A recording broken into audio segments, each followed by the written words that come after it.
Sir, हमारी एक शिकायत है आपसे। हमने आपको 4-5 महीने पहले पूछा था कि जिस तरीके से ज्योतिरादित्य शिंदे मध्य प्रदेश में बीजेपी को मिले, वैसे कोई शिंदे आप महाराष्ट्र में तलाश रहे हैं क्या? आपने कहा था कि कोई शिंदे नहीं है, तो अचानक ये शिंदे कहां से आ गए?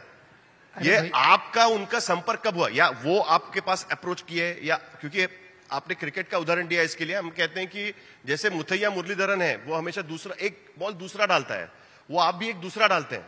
तो क्या ये उस तरीके से था? आपने उनको कांटेक्ट किया या वो आपके पास आए कि हमको सरकार से बाहर निकलना है, आप हमको साथ मिलेंगे क्या?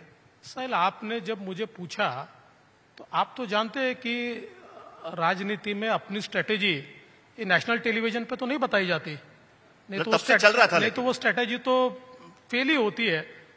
मैं आज इतना ही कहूंगा कि देखिए, हम अपोजिशन में थे, जिस प्रकार का व्यवहार हमारे साथ हुआ था, जो बेईमानी, मैं शब्द यूज कर रहा हूं, जो बेईमानी हमारे साथ शिवसेना ने की थी, जिस प्रकार से मेरी पीठ में और बीजेपी की पीठ में उद्धव ठाकरे जी ने खंजर भोंका था, तो ये तो हम लोग निश्चित रूप से चांस ढूंढ रहे थे वापिस आने का।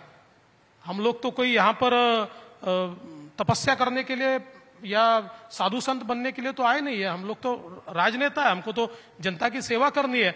तो हमारे साथ बेईमानी होगी तो हम तो उसका जवाब देंगे। तो जैसे ही शिंदे जी मेरे हिसाब से वहां पर जिस प्रकार का, और इसका क्रेडिट तो उद्धव जी को ही देना पड़ेगा, क्योंकि उद्धव जी का और आदित्य जी का जो उनके साथ व्यवहार था, उसके कारण निश्चित रूप से उन्होंने फैसला किया बाहर निकलने का। अब कोई बाहर निकलने का फैसला करे और हमको ये पता चले कि ये बाहर निकले हैं, तो हम लोग ये तो नहीं कहेंगे कि नहीं नहीं नहीं शिंदे जी आप वापस चले जाइए और उद्धव जी के साथ जाकर बैठिए।